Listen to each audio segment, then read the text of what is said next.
आज श्रीक्षेत्र में षोल पूजा आरंभ होची। श्रीक्षेत्र अधिष्ठात्री माँ विमला पीठ में आज आरंभ हो 16 दिनात्मक पूजा। आज मूलाष्टमी अवसर में माँ को सशस्त्र कुंभाभिषेक पर निद्रारू जागृत करा घट स्थापन सहित आवाह करा। गजपति श्रीनगर में 21 जन क्षत्रिय ब्राह्मण को आचार्य वर्ण करा। ये हूँ गजपति नगर सीधासल दृश्य आपण देखिपे। आम सहित किसी कथा आज्ञा टिके आज्ञा आप परिचय। प्रफुल्ल कुमार मिश्र मुक्तिमंड पंचबार सेक्रेटरी।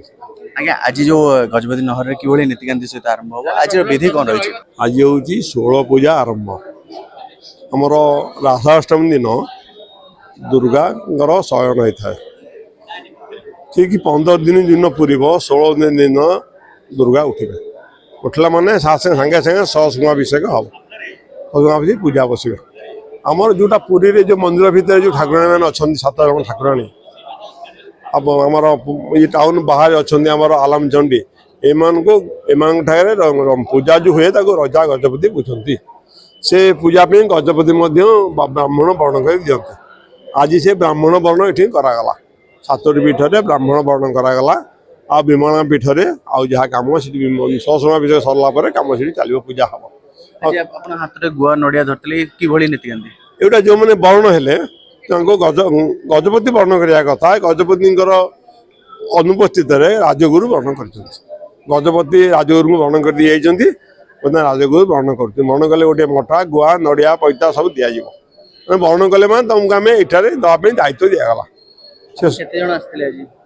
आज ये 6 जन पूजा करेंगे। आज 6 जन पूजा करेंगे। आप विमला मंदिर वर्ण हे मंदिर में 29 जन समुदाय ये सी होती 22 सीटी 7 29 16 दिन किभली निष्ठार सहित आप रहे? निश्चय रहा हबिष आम घरे खा किसी ना आम पूजा सर पूजा सर सारापर राति हबिष हम हबिष खाई समस्त घर को जी निष्ठा सहकार रहा पूरा निष्ठा सहकार रहा पड़ो।